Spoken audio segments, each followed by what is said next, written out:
I'm Chris Carter. This is the Locked On Steelers podcast. Today, as the Steelers get ready for minicamp to start on Tuesday, I want to talk to you about Joey Porter Jr., who spoke with us on Thursday, and he sounded very confident about this cornerback room. I want to get into all the things he said then and why I do think that confidence does have some substance behind it. All that here and more on the Locked On Steelers podcast. Let's get into it. You are Locked On Steelers, your daily Pittsburgh Steelers podcast, part of the Locked On Podcast Network, your team every day.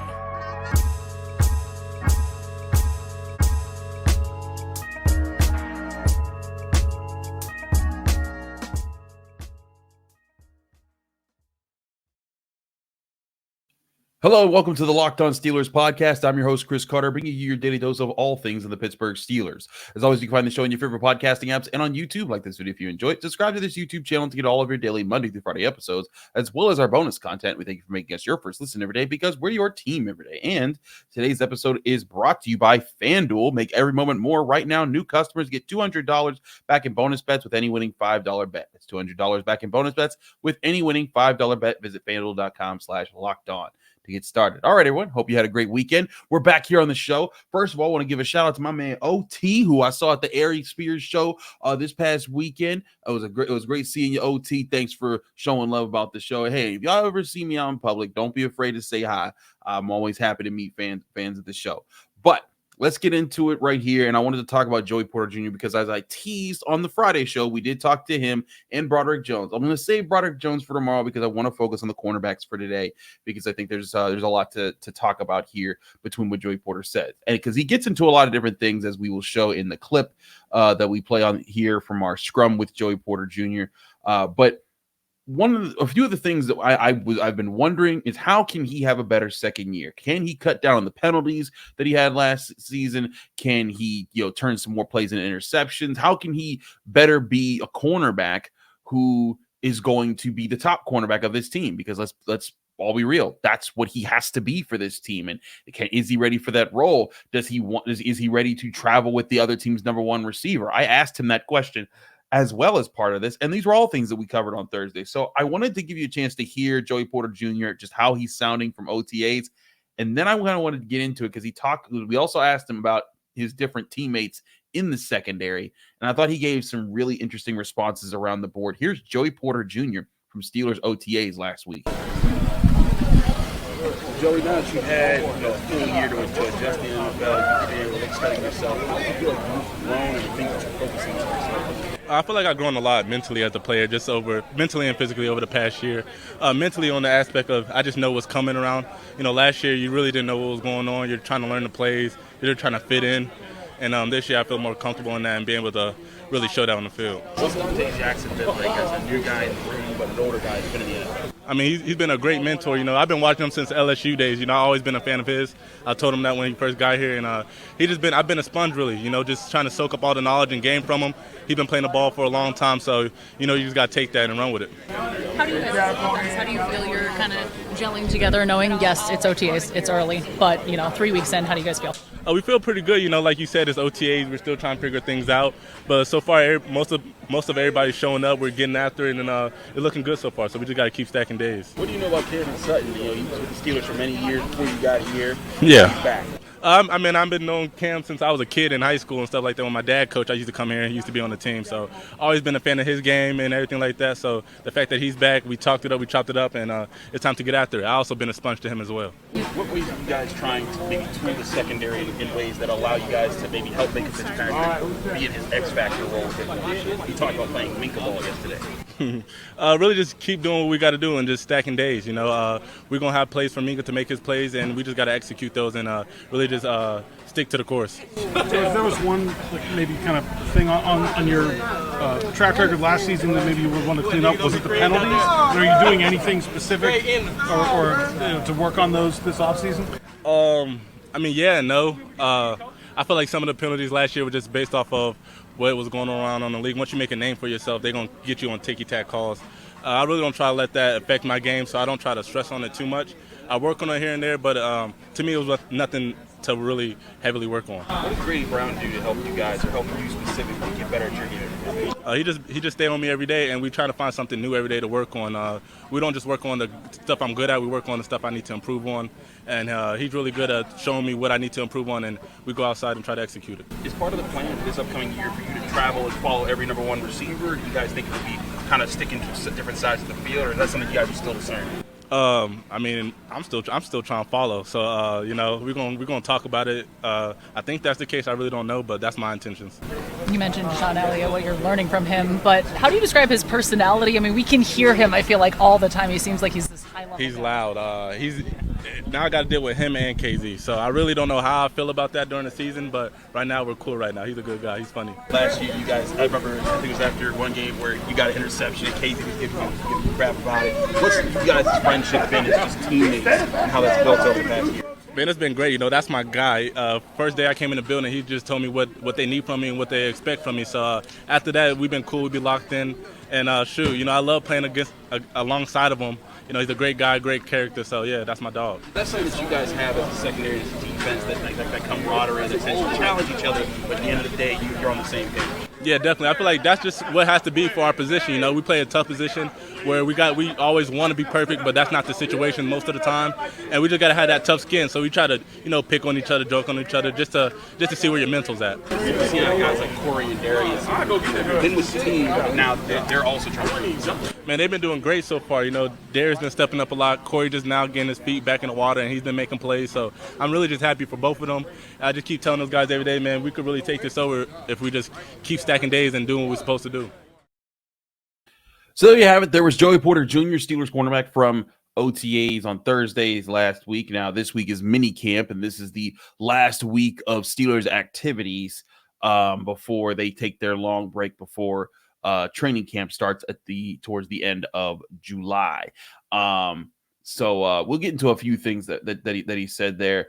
But let's go over like the top things I thought was interesting. One, Joey Porter Jr. saying that he wants to travel with number one wide receivers. That's a very good thing. He's not being modest about it. He's like, hey, I want to travel. He's gonna hear what the coaches are. He's not gonna try and be louder than the coaches. And I think that's part of why Joey Porter Jr. really works for the Steelers, is that he has that audacity in him on the field. He has that dog in him to want to be the alpha, the top dog in the play. But he also knows that he's not bigger than the team, and he doesn't call the shots there. And that's where, again, I think that he is in a really good place. I think that he has, and he said it when we talked to him at the combine. And you remember on this show, we played this clip when he said, I'm my dad on the field, but I'm my mom off the field. And he's talking about, of course, Joey Porter Sr. sometimes, could get a little rowdy off the field.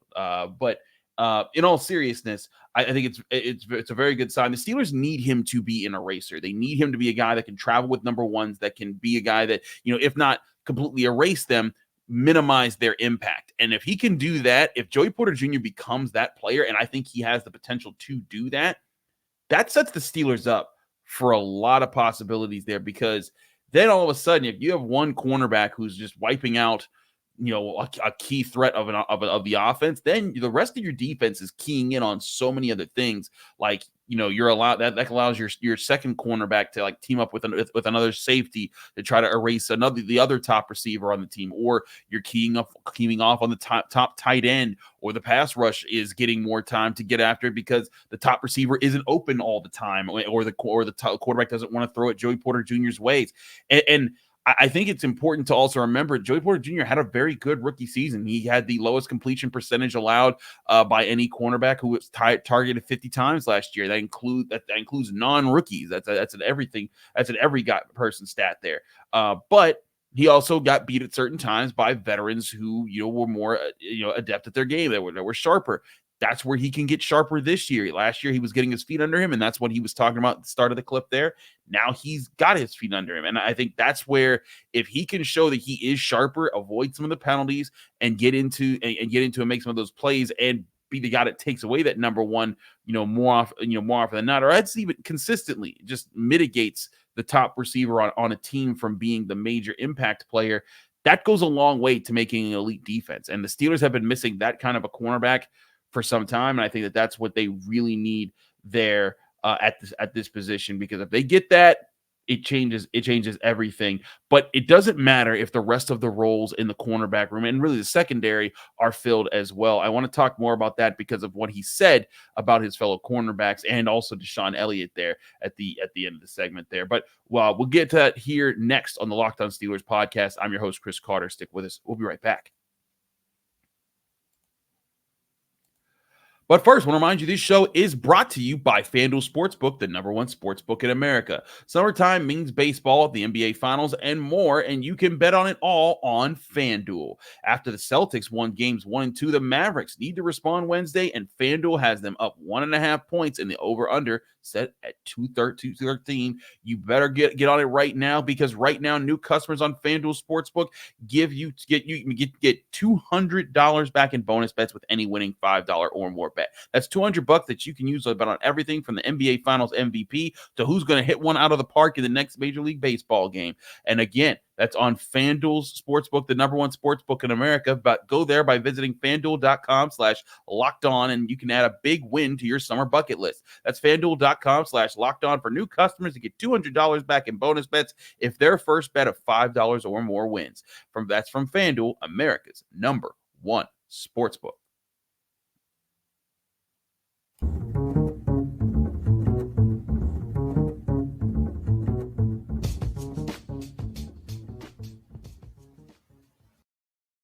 Back here on the Locked On Steelers podcast, I'm your host, Chris Carter. We continue with the show here on the Locked On Steelers podcast. Let's get back into this talk about the secondary, because I think there's a few elements to analyze how this secondary could look this upcoming season. And part of it comes back to what players were expected to do on their previous rosters. But let's also talk about what Joey Porter Jr. was talking about with the guys around him. But one, I thought it was actually kind of funny how he mentioned the first thing he said when we asked about Deshaun Elliott was he is loud. I thought that was pretty funny. I like Deshaun Elliott from the times that I met him. He's been very nice to talk to in the locker room. But to me, Elliott is a guy who's going to communicate a lot, and he's going to be that kind of guy. You need him to be a thumper, but you also need him to be an energetic, strong safety. That's kind of what you want him to be there. But I think between Elliott and then you hear what Joey Porter Jr. had to say about Donte Jackson, say, the fact that he can go back to his LSU days and knows about his cornerback skills. I think that says a lot there about the camaraderie that and respect that he has for him. And again, this cornerback room is going to be built around Joey Porter Jr., and it's about finding guys that are going to supplement with him well. And then also we throw in Cameron Sutton. How does he fit into this? Well, Joey Porter Jr. was literally a kid when his dad was coaching the team when Cameron Sutton was on it. And that's kind of crazy, but it's also true. Even though Cameron Sutton, left the team in free agency the year that Joey Porter Jr. came in and when he was drafted, I think their connection would be pretty easy. As far as everything with Cameron Sutton, and again, we went into a lot of those details as far as what happened off the field and case concerns and all that stuff on our Thursday episode last week. Go back and check that out if you haven't already. But on the field, if anything else, Cameron Sutton's going to be another presence on the field that can help Joey Porter Jr. Settle into his role, be a top communicator, make sure that things are all on the same page. And all those things help Joey Porter Jr. And we were talking about on Friday how all these things also help Minkah Fitzpatrick. But I think those are the two guys that you've really built this secondary around, because it's not just Minkah Fitzpatrick at the free safety role. You're building this also around Joey Porter Jr. being a shutdown corner someday, and someday very soon, because it's going to be needed for the teams. But let's also look at how these guys could fit for the Steelers, because I know people are probably thinking like, well, wait a second, Chris, I get that they're new players and everything, but how do you know that they're going to work? And let's be real, I'm not saying that I know they're going to work, but I think I get why they're getting a shot and where they can be better than last year's cornerbacks. Because if you don't remember, last year the Steelers went into the season, it was Patrick Peterson and Levi Wallace as the top corners, with everyone praying for when Joey Porter Jr. was going to get his shot. And then when he got his shot, he didn't let go of it, and then he became the starting man. But this year, you're going to have all those corners, they're gone. You went and you kind of rebuilt everything there. And now you've added experienced guys who didn't work out at their last locations. But let's also look at why they didn't work out. Let's start with Cameron Sutton, because we talked about him already, last week, and we've talked about him a bit here, but we've kind of gone over this. Cameron Sutton was expected to be the number one corner for the Lions last season, and yeah, he got torched for 8 touchdowns, only had 1 interception, 7 breakups, and a lot of passer rating of 122 when he was targeted. But again, that's not the role that he's going to play for the Steelers. He's going to be the number 2 corner. Well, he's either going to be number 2 cornerback or the slot cornerback, which is really what I think he's going to be, as the slot cornerback. And when he was asked to play more of the slot the year before with the Steelers, he had 3 interceptions, he had half as many touchdowns allowed, only 4, 8 breakups, so more breakups, more interceptions, and a lower passer rating allowed to quarterbacks when they targeted him. And I think it's because of the role that he was in and the role that he played in that defense. And yes, some of that was also playing on the outside, which I think he can still do. Like, I think that could add extra flavor to what the Steelers really want to do with his versatility. But I still think it doesn't mean it's definitely going to happen, but I do think that the Steelers have a chance of getting a guy that fits that role, and that's just maybe what his career is being that guy and not trying to be a number 1 corner. And you can't blame Cam Sutton for wanting to go get his bag in Detroit. That's what you wanted. You got a chance to do that. You wanted to give that a shot. You wanted to see what money you could make, and it didn't work out. Granted, not for the reasons that he wasn't just good enough, but it was because of the situation that he's been in. But in all seriousness, I do think that Cam Sutton has put himself in a position here with the Steelers where if he can just be the slot guy and the extra safety on the field and the extra DB that's kind of like the old head that keeps everybody in line, that's a great spot for him. And I think that's an upgrade from over what Shannon Sullivan brought. And that's not a dig on Shannon Sullivan, because as I said in our grades last season, I felt Shannon Sullivan was a very underrated part of the team. This was a guy who, throughout the year he played he played a whole bunch. He played like 250 snaps in coverage, and in that he only allowed 1 touchdown, had an interception, had 3 passes broken up, but a pass rating of 82.7, which is the second lowest of his career when you look at the total numbers there. So Shannon Sullivan was a decent slot corner, but I think that Cameron Sutton can be better, because that's again where he's really good at being, and that's where I think that the Steelers could really get an upgrade there from Cameron Sutton over Shannon Sullivan. But let's also look at the Donte Jackson factor of this, and the fact that Donte Jackson is already kind of helping Joey Porter Jr. along. But you look at what Donte Jackson did, just like Cameron Sutton didn't do well on his last team, but guess what? He had to be the number 1 corner on that team. When he didn't have to be the number 1 corner, that's when his numbers were much better. You go back to 2021 when he had 2 interceptions. In fact, he had multiple interceptions every year of his career up until last season. And you look at some of those years when he had Stephon Gilmore, the guy that took the pressure off him of being the 1 corner. I truly think that Donte Jackson needed a change of scenery, as many people did from Carolina, because there was a lot of rough stuff going on there, and they when they're not winning, it's not happy. But again, I look at how both he played in Carolina when they were asking him to be the number 1, just like I look at how Cameron Sutton played when he was asked to be the number 1. When you look at those 2 guys, I think there's a commonality there. I think that there's something there where you can look and see, hey, they can both be better on the Steelers, because they're not going to be asked to be the man. They're going to be asked to play tough. They're going to ask to play physical. They're going to be asked to play, in this system.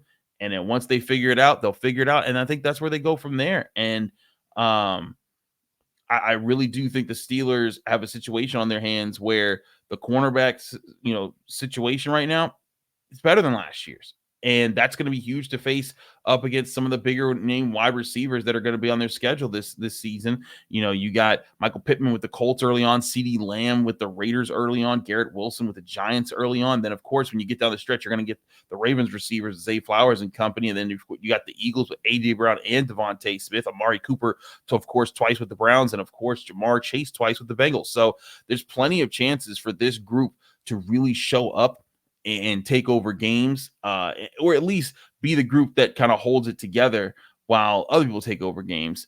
Either way, I think that the Steelers cornerback situation is pretty good for right now, and the Steelers need to see how this is going to shape up in camp when the pads go on. But again, mini camp is here, so there's still time to talk about that. We'll address that and more here on the Locked On Steelers podcast. We got a mailbag question coming up next, a question that you all called in. We'll get into what that question is right after this.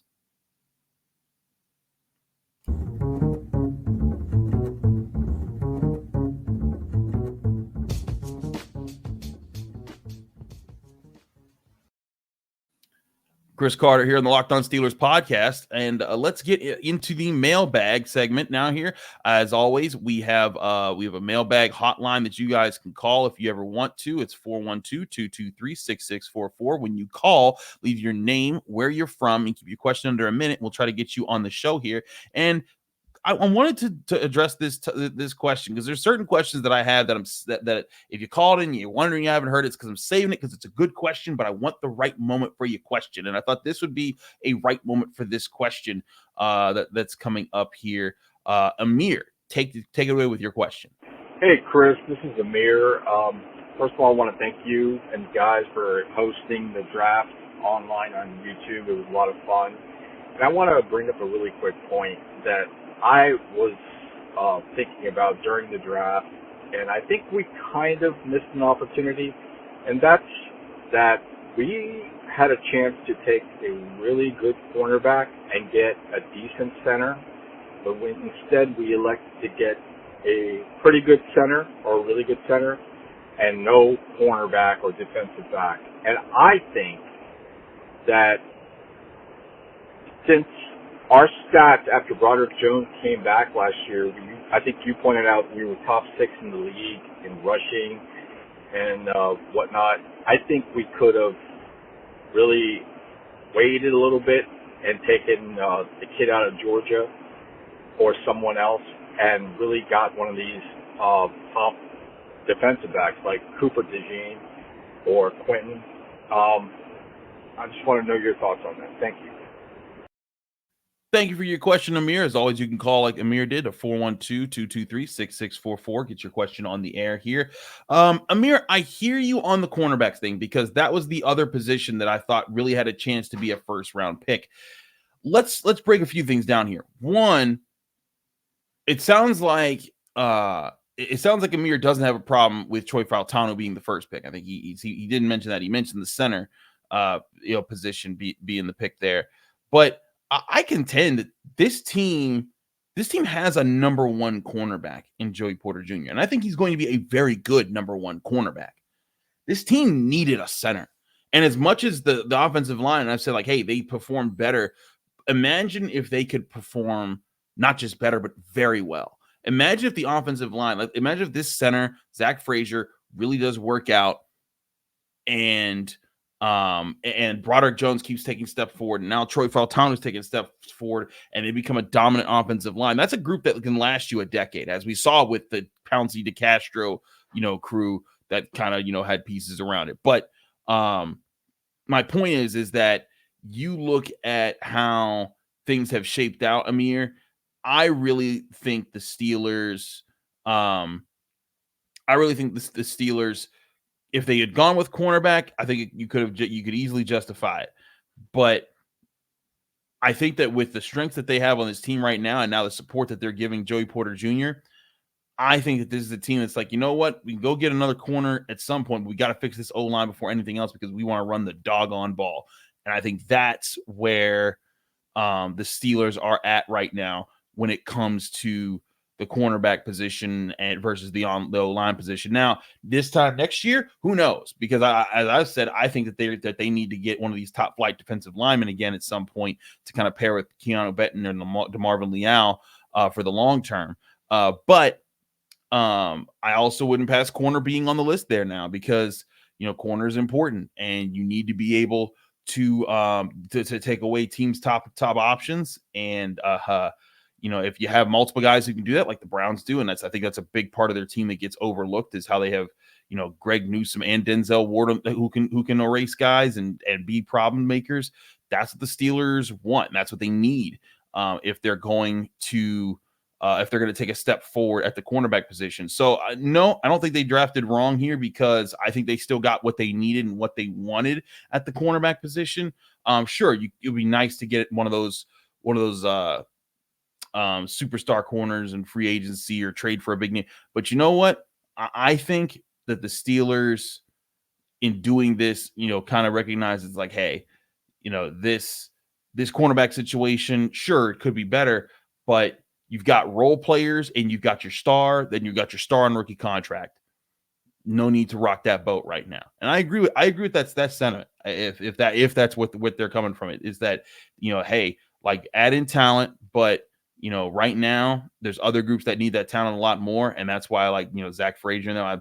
I think that the adding him to the offensive line to me was a more important thing than getting another cornerback who was going to be who was going to be with Joey Porter Jr. for the long haul. And again, doesn't stop you from getting a cornerback next year. But I do think that the Steelers are in a good position when it comes to how they've drafted and what strengths they've given themselves and what positions they didn't invest to that they were able to get at good bargain prices in free agency. But sometimes when you're making bargain moves, sometimes that leads to rough results because you're not paying top dollar for the top guys.